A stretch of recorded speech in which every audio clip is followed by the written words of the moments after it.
Cette histoire commence comme beaucoup d'autres, tout s'écroule avec la fin du monde. Mais cette fois-ci, ce n'est pas une seule chose qui l'a provoqué, c'est un ensemble de crises qui se sont produites en même temps. Une pandémie, une guerre, un déclin économique et des pénuries alimentaires. Mais ce n'est pas à ces signes inquiétants que les choses se sont arrêtées. Le véritable désastre s'est produit lorsque ces personnages ressemblant à des jeux, connus sous le nom de monstres, sont apparus et ils ont presque poussé l'humanité à l'extinction. Ce qui s'est passé ensuite était assez prévisible. Comme dans les romans, des méta-humains dotés de pouvoirs spéciaux ont commencé à apparaître.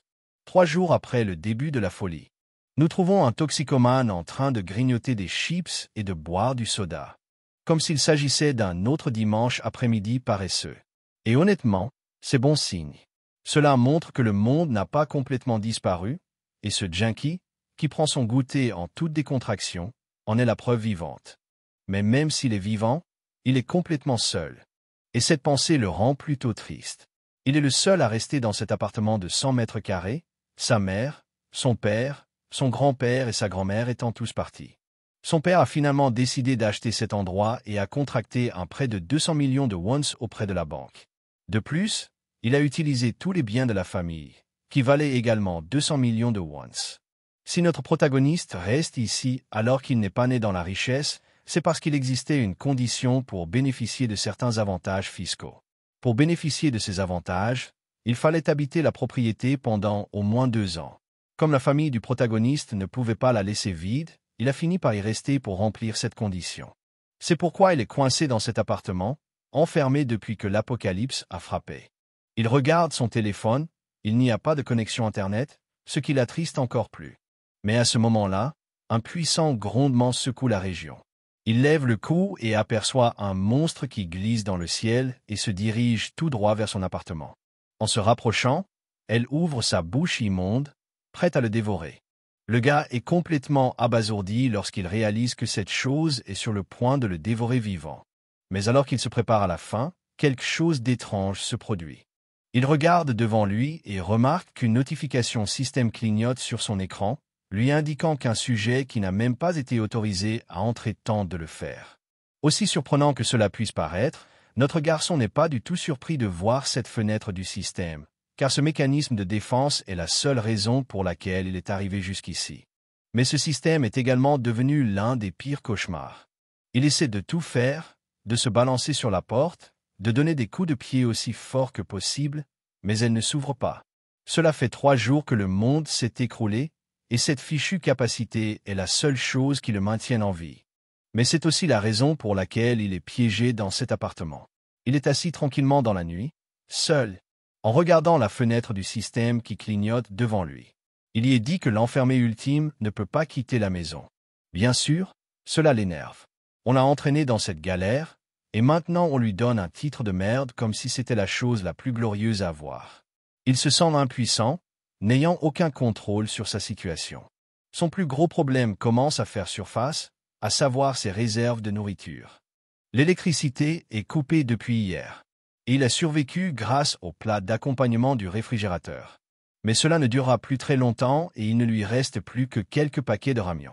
À ce moment précis, la fenêtre de son système affiche une notification lui indiquant qu'il a chassé un calican et qu'il a gagné une quantité importante d'exp dans le processus. Son niveau de compétence a également augmenté grâce à cela. L'homme est complètement déconcerté par cette nouvelle.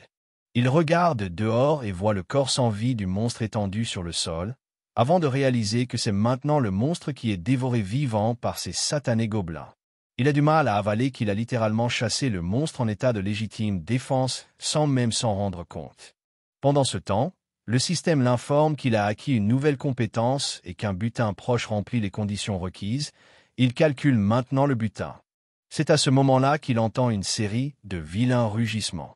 Il regarde en bas et voit les gobelins devenir complètement fous après avoir dévoré la chair du monstre. Il semble que la nourriture dont il faisait la fête commence à disparaître, et les gobelins sont furieux de la voir leur échapper. Le système indique ensuite que le calcul du butin est terminé et que notre protagoniste a reçu environ 2,2 millions de wons. À ce moment-là, les lumières de la pièce s'allument, ce qui signifie que l'électricité a été soudainement rétablie. Le système affiche alors plus d'informations, révélant une nouvelle compétence appelée déclaration de maison, actuellement au niveau 3. Il s'agit d'une compétence passive, et personne ne peut entrer dans la maison sans l'autorisation du dirigeant. Une autre compétence passive apparaît, préservation de la dignité, au niveau 1. Pour préserver sa dignité, la moitié des fonctions de la maison seront restaurées. Le système indique également que le niveau de son portefeuille est au maximum et que l'argent qu'il possède s'élève maintenant à environ 2,2 millions de wons. L'homme enfermé a du mal à contenir sa joie lorsqu'il voit le courant revenir. Il se précipite vers le réfrigérateur pour confirmer, l'ouvre et il est en train de fonctionner. De plus, il y a maintenant de l'eau dans les robinets et la cuisinière électrique fonctionne également. L'excitation monte en lui et il se laisse aller. Je pleure littéralement de bonheur de voir tout redevenir comme avant la fin du monde. Mais avec une pincée de sel, il saisit son téléphone pour vérifier si le réseau est rétabli. À son grand désarroi, le réseau est toujours en panne. Il est manifestement déçu de constater qu'il ne peut toujours pas communiquer avec le monde extérieur. Mais à ce moment-là, il aperçoit une clé USB sur le sol. Il le prend, le branche sur son PC et, lorsqu'il lit les fichiers, il retrouve des souvenirs que ses parents ont enregistrés. Il s'agit d'une collection de moments de son enfance et du parcours de sa vie, montrant comment il a grandi pas à pas. Cela frappe durement l'homme enfermé, car tous ces souvenirs engourdissent son cœur. Il ne souhaite rien de plus que de revoir sa famille, et il se promet de la ramener ici, quoi qu'il arrive. Il se lève, la détermination à toute épreuve. Mais avant qu'il ne se laisse emporter par ses pensées vertueuses, une fenêtre du système attire son attention. Il lui indique qu'il peut désormais acheter les articles listés dans le magasin au prix d'origine. C'est quelque chose de tout à fait nouveau, et l'enfermé reste stupéfait pendant un moment, car il ne s'attendait pas du tout à cela. Curieux, il appuie sur l'icône du magasin. La fenêtre du système s'ouvre, lui indiquant l'argent dont il dispose et la possibilité de dresser une liste d'objets. Comme le système affiche la somme d'argent dont il dispose, il semble qu'il soit lié à son portefeuille. Quoi qu'il en soit, il décide de ne pas trop s'attarder sur la situation et ouvre la fenêtre de son balcon. Avant qu'il ne puisse sortir, le système l'arrête avec un avertissement. Il ne peut toujours pas quitter la maison. Il s'y attendait. Même si son niveau de compétence a un peu augmenté, il est toujours pris au piège. Une chose est sûre. S'il chasse des monstres, son niveau augmentera et il débloquera probablement de nouvelles compétences. Peut-être qu'une de ces compétences lui permettra de sortir. Le problème, c'est qu'il n'a aucune idée de comment tuer les monstres dans son état actuel. Des situations comme celle avec le Calican ne sont pas exactement quelque chose qu'il peut s'attendre à voir se reproduire. C'est alors qu'une idée germe dans son esprit. Il pourrait être capable d'éliminer quelques gobelins. Il prend donc une bouteille d'eau dans le réfrigérateur, et d'un coup sec, il la lance aussi fort qu'il le peut. La bouteille s'envole de l'appartement. Cela le réjouit momentanément, car au départ, il craignait de ne même pas pouvoir lancer des objets à l'extérieur. Il décide alors d'aller plus loin. Il prend un haltère et se rend sur le balcon. En sortant, il remarque quelque chose d'inhabituel. Les gobelins sont là, mais ils semblent s'éloigner de la zone, traînant des morceaux de viande sur les monstres morts. Ils battent en retraite. Cela rend l'enfermé anxieux, car il voit sa dernière chance s'éloigner. Sans réfléchir, il fait pivoter sa main aussi vite que possible et jette l'haltère. Mais au lieu de toucher un gobelin, elle atterrit sur le corps du monstre mort, ce qui a pour effet d'attirer l'attention des gobelins en furie. Son cœur s'emballe lorsqu'il réalise qu'ils l'ont repéré. Maintenant, il transpire à grosses gouttes, absolument terrifié. Il lui reste un haltère, mais il ne veut pas le gaspiller en le jetant à nouveau. Mais le problème, c'est qu'il n'a rien d'autre dans la maison qui pourrait l'aider à tuer ces monstres. Et il n'est certainement pas assez fort pour jeter une télévision ou un ordinateur par la fenêtre. Il regarde les gobelins devenir de plus en plus furieux, complètement déboussolés par ce bâtard qui leur lance des trucs. À les voir ainsi s'agiter, l'enfermé a des sueurs froides. Il se rend compte que les gobelins sont maintenant prêts à le mettre en pièces. Il fonce vers le bâtiment. Mais étrangement, cette situation n'est pas si mauvaise. En fait, c'est exactement ce qu'il voulait. Les gobelins se rapprochent, et maintenant il peut les frapper sans les rater. C'est sa chance. Il se souvient soudain de l'option magasin qu'il avait obtenue plus tôt. Il active rapidement son panneau système. Ouvrir le magasin, puis appuyer sur l'option de l'élément de la liste. Le système lui demande s'il a l'intention d'inscrire l'haltère sur la liste, ce qu'il accepte. Dès qu'il le fait, le système scanne l'haltère. et il a débloqué l'haltère dans le magasin. Il peut maintenant en acheter d'autres pour environ 17 000 wons. Il est très surpris de constater que le prix indiqué est exactement celui qu'il a payé pour l'haltère en ligne, ce qui lui fait croire que les prix du marché sont les mêmes qu'avant la fin du monde. Il finit donc par en acheter deux. Une fois la transaction terminée, la fenêtre du système s'illumine d'une lumière bleue et l'haltère commence à se matérialiser. Notre garçon est alors absolument rayonnant de bonheur. Ses cris de joie s'échappent même à l'extérieur de son appartement. L'instant d'après, il lance l'haltère aussi fort qu'il le peut. Et bam, il s'écrase sur la tête de ce bâtard vert, l'éliminant pour de bon. Dans la foulée, mon homme gagne de l'expérience et environ 3000 wons, qui sont rapidement déposés dans son porte-monnaie. Il est ravi de voir la récompense, tandis que les gobelins en bas sont paniqués et déconcertés, regardant leurs camarades tomber au combat. Mais avant qu'il n'ait fini de se recueillir, ils remarquent qu'un autre haltère vole droit sur eux. Tous les gobelins se dispersent et se débattent pour se sauver, si bien que l'haltère ne touche rien. Chutin est absolument contrarié d'avoir raté le tir. Il dépense donc naturellement encore plus d'argent et achète 3 haltères supplémentaires. Il les lance aussitôt et, cette fois, il abat l'un des gobelins. Le système l'informe rapidement qu'il vient d'abattre un gobelin de niveau 6. Comme d'habitude, il a gagné de l'argent, mais surtout, son niveau de compétence a augmenté et il a débloqué une toute nouvelle capacité. Il s'avère qu'il a accédé à une dimension alternative où il peut stocker des objets. Tout excité, il commande au système d'ouvrir la réserve. Le système lui demande alors s'il veut placer l'haltère à l'intérieur. Sans hésiter, il accepte. L'haltère commence à se pixeliser. Et une fenêtre système s'affiche, confirmant qu'il a bien stocké un haltère antidérapant de 3 kg. Le système lui demande ensuite s'il souhaite appeler un objet de la réserve. Son visage s'illumine de joie et il dit oui avec empressement. L'haltère se matérialise instantanément dans sa main. Il est alors ravi de constater qu'il peut désormais invoquer des objets stockés à l'endroit de son choix. L'haltère en main, ce salaud sourit d'un air mauvais parce qu'il a du mal à contenir ses pensées intrusives, imaginant déjà toutes les possibilités qu'offre cette nouvelle compétence. Il décide donc qu'il est temps d'exécuter son plan ultime. Il prend tout son temps pour acheter des haltères et les rangers. Une fois qu'il a terminé, il ordonne à la réserve de s'ouvrir. D'un seul coup, un tas d'haltères apparaît, comme s'il tenait la clé des portes de Babylone. Il les laisse pleuvoir comme s'il était Gilgamesh lui-même. Les gobelins ne peuvent rien faire d'autre que de regarder avec stupéfaction le nombre impressionnant d'haltères tomber vers eux. Certains d'entre eux sont absolument terrifiés, et dès que les haltères commencent à frapper, ils commencent à accumuler tous les points d'expérience au fur et à mesure que les gobelins meurent les uns après les autres. Au total, ils gagnent un peu plus de 54 000 wons grâce à cette action. Le système lui demande alors s'il souhaite énumérer des éléments supplémentaires, ce à quoi mon interlocuteur répond rapidement par l'affirmative. Étant donné que le nombre maximum d'articles qu'il peut énumérer dans le magasin est de 10, il énumère environ 10 articles, y compris les produits d'épicerie et tout ce qui est nécessaire. Il vend même l'haltère qu'il a utilisé pour vaincre les gobelins et se fait rembourser. Mais soudain, il remarque quelque chose de particulier. Apparemment, il vient de perdre un gain. Il réfléchit un instant à ce qui a pu provoquer cette perte, puis un déclic se produit dans son esprit.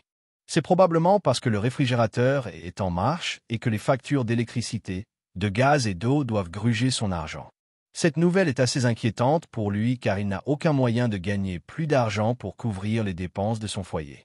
Après avoir chassé les gobelins en leur lâchant des haltères, ces lâches puants se sont enfuis et ont abandonné leur ancienne maison. Depuis, il n'a réussi à tuer que 2 autres gobelins.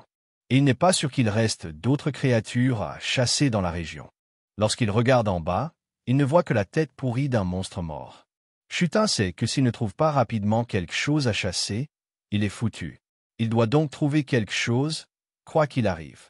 Il fixe le ciel avec son visage déprimé, espérant apercevoir un monstre qu'il pourra chasser. Et il semble que la chance soit de son côté, car il aperçoit soudain un monstre géant qui plane dans le ciel. Chutin est momentanément choqué, mais il ne veut pas gâcher l'occasion que le destin lui a offerte. Il se précipite pour se préparer à la chasse. Il attache une grande cuillère à une échelle et l'étend au-dessus du balcon, car il ne peut pas sortir des limites. Ensuite, il commence à faire clignoter la cuillère brillante pour attirer l'attention du monstre. Comme on pouvait s'y attendre, Le monstre remarque enfin l'éclat provenant du bâtiment. Dès qu'il l'aperçoit, il fonce sur Chutin pour essayer de le dévorer vivant.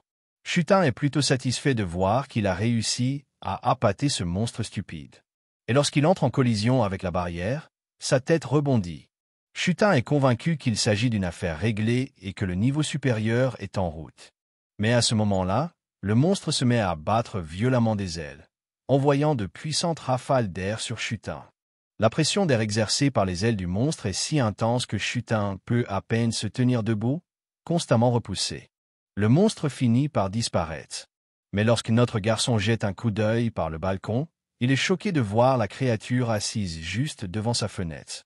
La chose effrayante rugit vers lui, la bouche grande ouverte, la langue tordue pendante, la salive dégoulinante, et regarde notre garçon comme un délicieux encas.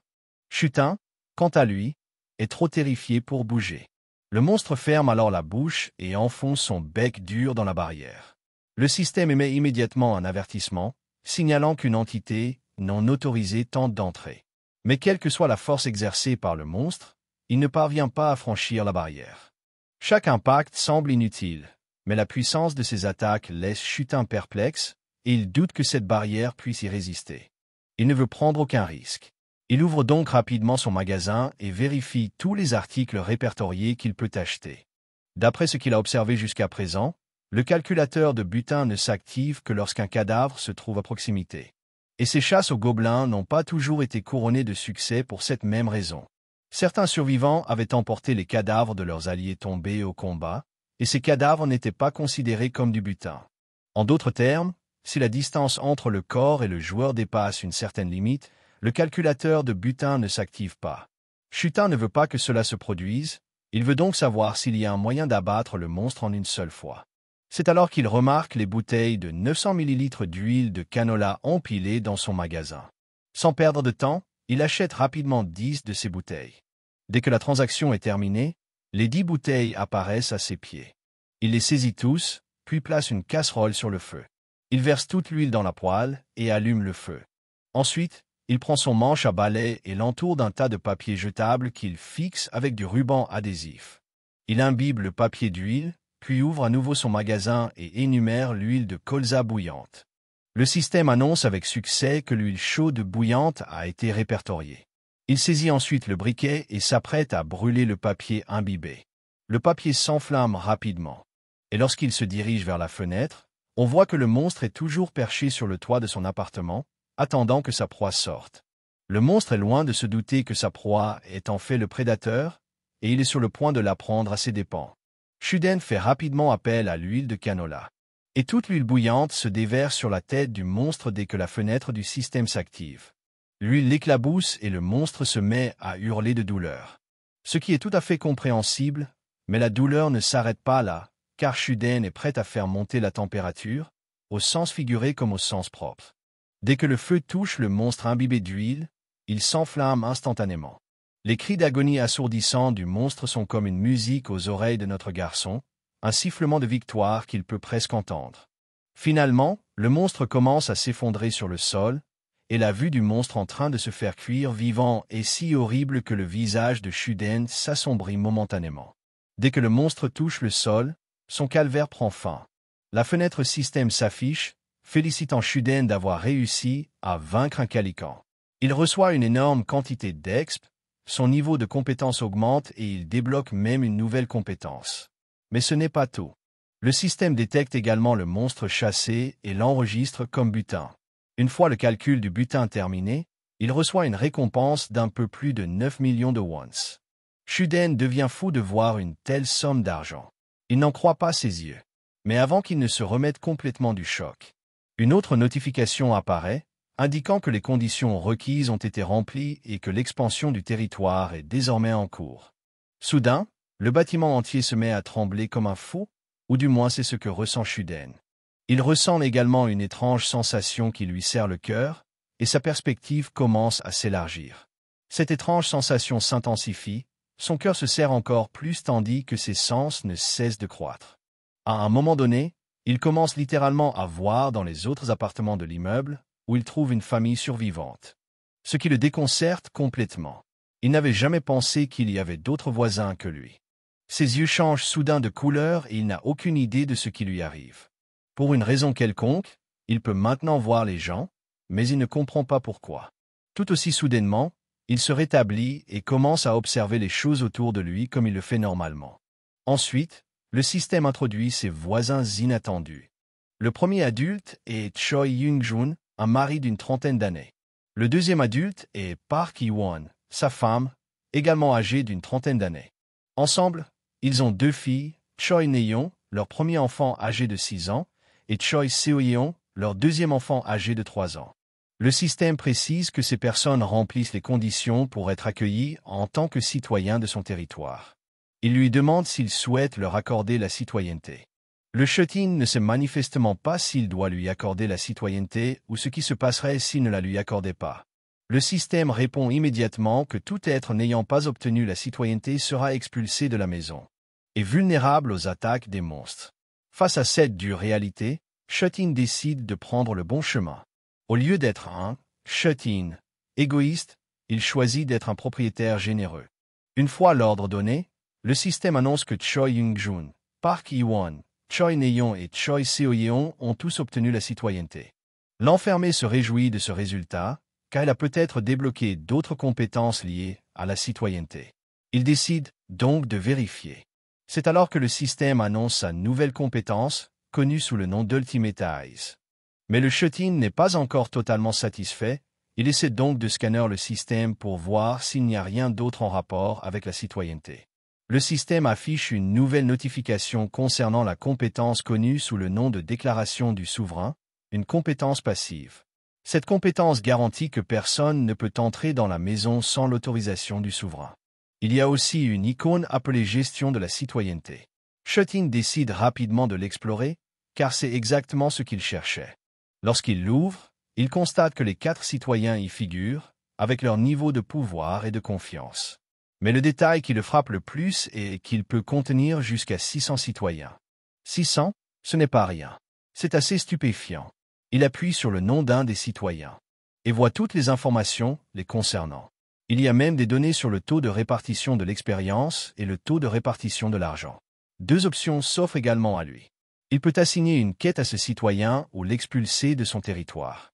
Il n'a aucune idée de la signification du taux de distribution de l'expérience et de l'argent, mais il suppose qu'il s'agit de la quantité d'expérience et d'argent que les citoyens partagent avec lui, et du fait qu'il peut contrôler le taux. Pour lui, cela ressemble à un code de triche, car c'est lui qui décide du montant de l'argent qu'il veut. Il remarque alors l'option de quête et se demande comment elle fonctionne. Par curiosité, il appuie sur le bouton. Un nouvel écran apparaît, lui permettant de personnaliser la description de la quête, la date limite, la récompense et même la pénalité en cas d'échec. Sans réfléchir, il confie rapidement une tâche simple à Choi Young-jun. Tuer un gobelin dans les 168 heures. La récompense? Une petite quantité d'expérience. La pénalité? Rien, du moins pour l'instant. Le système lui demande de confirmer la quête. Mais avant d'appuyer sur oui, Shuden commence à se demander jusqu'où il peut pousser les sanctions. Pour le tester, il modifie la sanction en la rendant mortelle en cas d'échec. À sa grande surprise, le système accepte l'invitation sans hésiter. Il ne confirme cependant pas la quête. Et le système annule automatiquement sa demande. Il est impossible qu'il tue quelqu'un parce qu'il a échoué à une quête. Il est assez troublé de voir cela, en fait.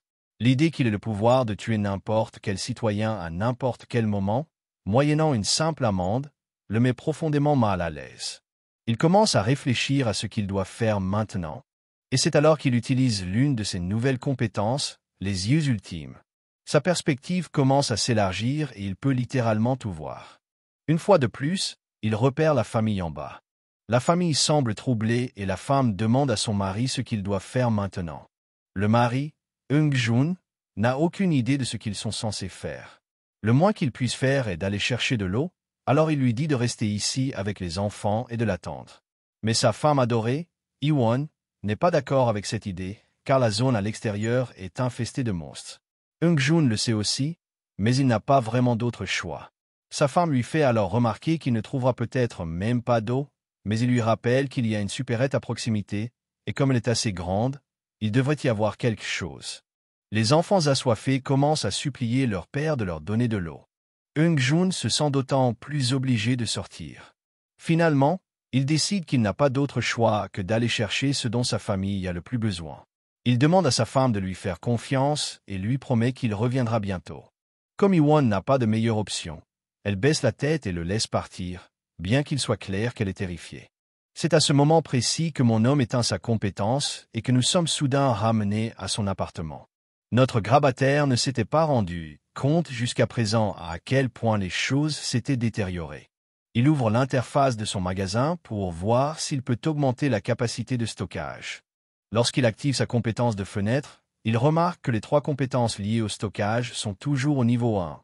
Mais la bonne nouvelle, c'est qu'elles peuvent être améliorées avec un seul point, et il en a actuellement 3. Cette constatation le réjouit au plus haut point. Le système lui demande s'il veut augmenter le niveau de la compétence de magasin de l'enfermé ultime. Sans hésiter une seconde, mon homme choisit de répondre par l'affirmative. La fenêtre du système s'illumine d'une lumière bleue, et une fois la mise à niveau terminée, le système annonce que le magasin est maintenant au niveau 2. Le nombre d'articles qu'il peut répertorier a été porté à 20. En prime, une remise de 10% a été appliquée sur les prix de tous les articles. Après la mise à niveau, il se rend compte qu'il lui reste encore 2 points. Après réflexion, il décide de les investir dans le magasin et dans la compétence de préservation de la dignité, car il risque de rencontrer davantage de citoyens à l'avenir. Au bout du compte, il finit par augmenter à nouveau le niveau de son magasin. Lorsqu'il atteint le niveau 3, le nombre d'articles qu'il peut proposer passe à 40 et il débloque une nouvelle fonctionnalité, la possibilité de restaurer des articles. Il s'agit essentiellement d'une fonction qui permet de transformer de vieux objets usés en nouveaux objets. Cela ne semble pas si mal, et honnêtement, mon homme est ravi d'avoir poussé le niveau de stockage à 3. Sans perdre de temps, il ouvre le magasin et achète de l'eau de Samdazo et des mandarines de Jeju. Il décide alors d'améliorer également ses autres compétences. Le système lui demande s'il souhaite augmenter le niveau de la compétence de préservation de la dignité de la personne enfermée. Bien entendu, il répond par l'affirmative sans hésiter. Mon homme a un plan précis en tête. S'il fournit à ses voisins des services essentiels comme l'électricité et l'eau, il peut demander toutes sortes de choses en retour. La compétence de préservation de la dignité est désormais au niveau 2. Il débloque une nouvelle fonctionnalité, la possibilité d'enregistrer des vassaux. Bien qu'il n'ait aucune idée de ce que cela signifie. Pendant ce temps, Young-jin est prêt à quitter sa maison pour subvenir aux besoins de sa famille. Yewon a du mal à supporter de voir son mari les abandonner ainsi, mais l'homme rassure leur petite fille en leur disant qu'il sera bientôt de retour. Il les encourage à être courageuses et à protéger la maison pendant son absence. Les filles, elles, sont visiblement terrifiées. Elles ne veulent pas que leur père parte, leur petite voix tremblante le supplie de rester. Young-jin leur donne alors une petite tape sur la tête et leur promet qu'il ramènera de la nourriture et de l'eau pour tout le monde. Il leur dit d'écouter leur mère pendant son absence. C'est alors que l'une des filles atteint son point de rupture. Les larmes commencent à couler sur son visage alors qu'elle lui rappelle l'existence des monstres à l'extérieur. La scène bascule dans un passé récent, un moment figé dans le temps, à l'époque où les 2 filles jouaient joyeusement ensemble dans le parc, comme si le monde n'était pas au bord de l'effondrement. Mais tout bascule. Le chaos éclate lorsque les gobelins envahissent soudain les rues. Les filles se figent, la joie sur leur visage est remplacée par la terreur. Elles quittent le terrain de jeu aussi vite que leurs petites jambes peuvent les porter. La grande sœur saisit instinctivement la main de sa petite sœur, l'entraînant avec elle dans leur fuite. Mais à ce moment-là, le père attrape l'aînée et la mère la cadette, et toute la famille s'enfuit pour sauver sa vie. Alors que le père se souvient de la terreur du passé, il hésite avant de sortir.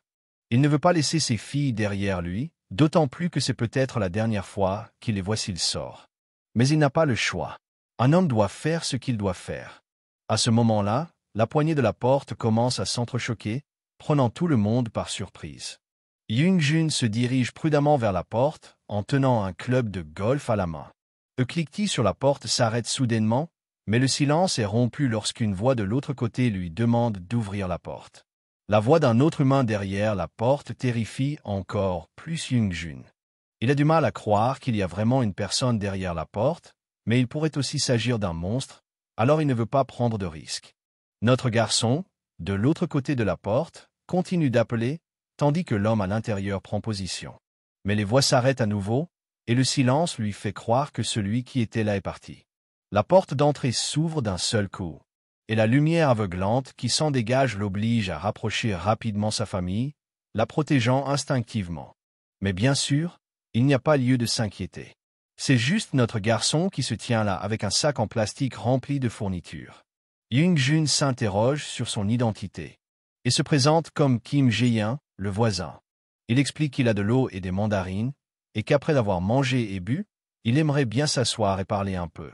Nous connaissons enfin le nom de notre protagoniste, donc à partir de maintenant, nous utiliserons son vrai nom au lieu du titre d'enfermé qu'il a reçu. Young-jun est surpris pendant un moment. Maintenant qu'il y pense, sa famille a désespérément besoin d'eau et de nourriture, il ne voit donc aucune raison de refuser. Utiliser l'aide. Il a le sentiment que ce garçon pourrait les aider dans leur lutte. Young-jin accueille donc chaleureusement Jae-in à l'intérieur. Pendant ce temps, les petites filles ont la chair de poule. Elles n'ont aucune idée de l'identité de cet étranger et leur malaise se lit sur leur visage. Leur hésitation est si évidente que même Jae-in peut sentir la tension, ce qui l'amène à se demander si son apparition soudaine ne leur a pas donné un trop grand choc. Assis, il regarde autour de lui et remarque à quel point l'endroit est sombre. Il est clair que cette famille a intentionnellement recouvert tout l'appartement de rideaux, ce qu'il trouve plutôt astucieux. Cela réduit considérablement les risques d'être repéré ou attaqué par des monstres. La première chose à laquelle pense Jae-in est d'apporter de la lumière dans la pièce. Il concentre ses pensées sur cette seule tâche. Soudain, la pièce s'illumine. Young-jin est surpris de voir les lumières se rallumer. Jae-in sort une bouteille d'eau et lui dit de traiter ses enfants avec ça, car il n'y a pas de temps pour être surpris. L'homme prend les bouteilles d'eau et les donne à ses filles. Les deux filles assoiffées commencent à avaler l'eau, et chaque gorgée semble plus satisfaisante que la précédente. Seo-yeon, la plus jeune, s'étouffe même un peu en buvant trop vite. Une fois qu'ils ont fini de boire, Jae-in décide de leur offrir autre chose. Il sort une mandarine et entend une à Seo-yeon. Les yeux de la jeune fille s'illuminent et elle salive à la vue du fruit sucré et juteux. Mais avant qu'elle ne puisse y plonger, sa mère décide de l'éplucher pour elle. Après avoir enlevé la peau, elle donne la mandarine à sa fille. La douceur juteuse explose dans la bouche de Seo-yeon, faisant exploser ses neurones. La sensation lui picote les joues et elle a du mal à retenir son excitation. Sa mère lui demande si c'est bon, et Seo-yeon acquiesce, à peine capable de contenir sa joie en répondant par un simple oui. La sœur aînée, Na-yeon, commence à réclamer des mandarines.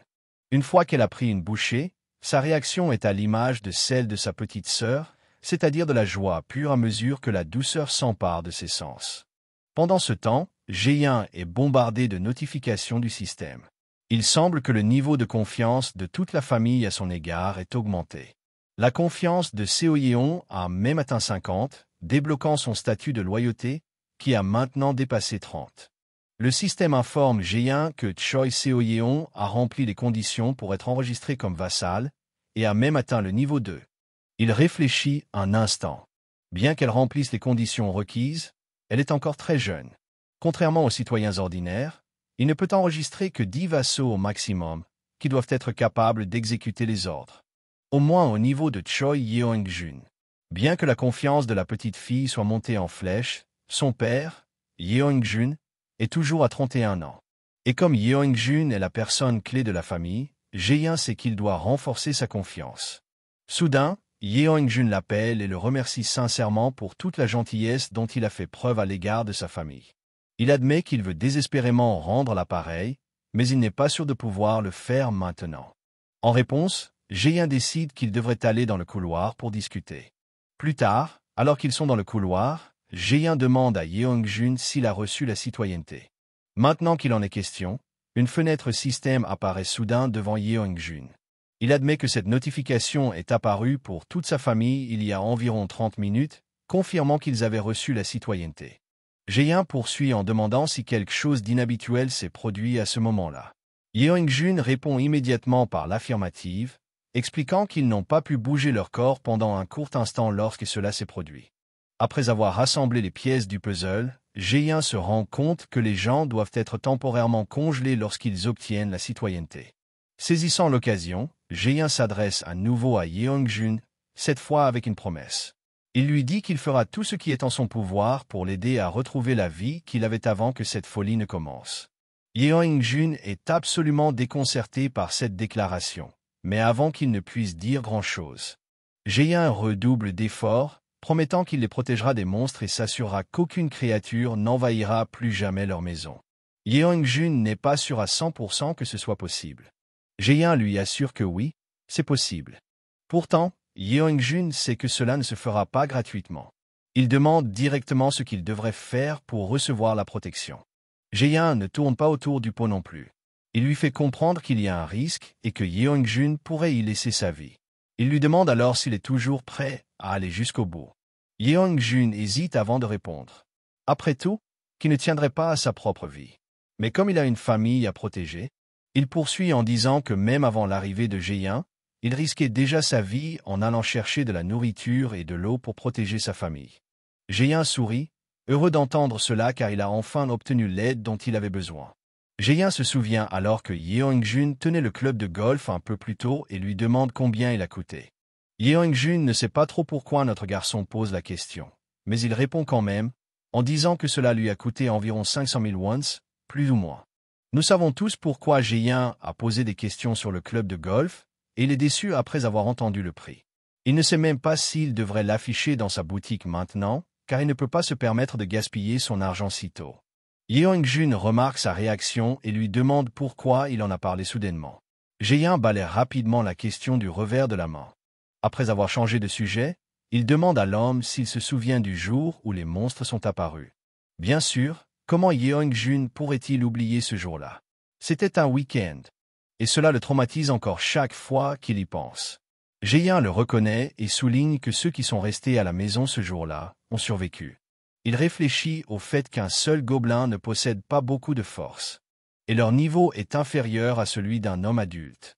La vraie menace des gobelins vient du fait qu'ils se déplacent toujours en groupe. Mais à bien y réfléchir, les humains sont les mêmes. Ils ont également le pouvoir de former des groupes. C'est pourquoi il souhaite se concentrer sur le développement de sa propre armée.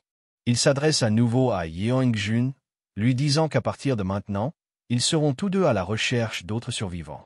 Avec la proposition alléchante de Jae-in qui propose des vivres en échange de la recherche d'autres survivants. La confiance de Choi Yeong-jun s'est accrue. Notre garçon se détend sur son canapé et devient passivement plus confiant. Pour l'instant, les enfants ont un niveau de confiance suffisamment élevé pour devenir des vassaux. Mais leurs parents sont beaucoup plus méfiants à l'égard du voisin. Jae-in espère qu'il pourra revoir sa famille s'il continue à accueillir de nouvelles personnes. Ses pensées maussades sont interrompues par un grand cri au rez-de-chaussée. Il s'empresse d'ouvrir son balcon pour voir ce qui se passe. Devant le bâtiment se trouvait ce dont il avait le plus besoin. Autre personne. Le groupe de jeunes hommes et de jeunes femmes affronte une horde de gobelins. Même s'il le souhaite, il serait difficile pour Jae-in de les aider au combat. Les gobelins grognent et le jeune homme à l'avant-plan prend une forme de lanceur sans faille. Dès que cette balle rapide a quitté sa main, un gobelin est tombé. Son crâne s'est fendu. Avec l'un des monstres à terre, les chances de victoire du groupe viennent d'augmenter. Jae-in est pour le moins choqué. Puis l'une des filles est arrivée avec son arc, lançant 2 flèches à la fois. D'un seul coup, le groupe est tué 2 fois de plus. Le gobelin restant fut pris au dépourvu par la rapidité avec laquelle ses alliés tombèrent. Puis vient le batteur qui saute en l'air pour frapper la tête du dernier ennemi. Grâce à sa force et à son élan, le batteur a pulvérisé le gobelin d'un seul coup. Les autres gobelins hors de portée ont vu leurs alliés se faire massacrer et ont immédiatement pris la fuite. Il semble que ce groupe soit exceptionnellement compétent en matière de chasse aux monstres. Toujours sur les nerfs, l'une des filles entend un bruit survenant de l'arrière. Elle tire la corde de son arc, s'attendant à une attaque furtive de la part d'un gobelin. Mais ce n'était qu'un paquet de ramen lâché d'en haut. C'est le moyen pour Jae-in d'attirer l'attention du groupe. Il leur fait signe d'entrer, cherchant désespérément à faire entrer le groupe dans le bâtiment. Il avait l'air d'un véritable idiot en agitant les bras, mais il ne pouvait rien faire d'autre pour attirer leur attention. Soudain, la sonnette de sa porte retentit. Yeong-jun a dû rentrer après avoir reçu sa quête. À l'extérieur de la porte, M. Choi se tient nerveusement debout en tenant une lourde boîte. Jae-in lui souhaite la bienvenue, mais dès que Yeong-jun essaie d'entrer, il était barré par un mur invisible. Le système de Géant a jugé qu'il n'était pas qualifié pour entrer dans la maison. Il estime que cette barrière doit également s'appliquer aux citoyens. Il se peut que seuls les vassaux enregistrés puissent entrer librement dans son domaine. Puisque c'est le cas, Yeongjun a simplement remis la boîte à son bienfaiteur. À l'intérieur se trouvent tous les objets qui peuvent être utilisés comme armes dans leur maison. Lors de l'ouverture, Géant a obtenu un bon résultat. Il y avait des couteaux et toute une boîte à outils à l'atelier. Géant ouvre nonchalamment son magasin et achète 5 bouteilles d'eau et 5 paquets de ramen. Le voir faire surgir de l'air de précieuses fournitures a failli faire tomber Yeongjun sur le cul, en état de choc. Géant a placé les fournitures dans la boîte et a demandé à son citoyen de se rendre au premier étage et de les laisser à l'entrée. Yeongjun est un peu inquiet à l'idée de descendre, sachant que le danger se trouve à l'extérieur. Mais le jeune homme lui assure que tout va bien. Après avoir observé le comportement de l'ennemi, Géant découvre que les gobelins ne sont actifs qu'en plein jour. Le but des fournitures est évident. Il veut s'en servir pour ramener les gens de l'extérieur dans son domaine. En ces temps difficiles, celui qui a de la nourriture et de l'eau détient le pouvoir. Ce groupe le cherchera certainement lorsqu'il se rendra compte qu'il a des provisions.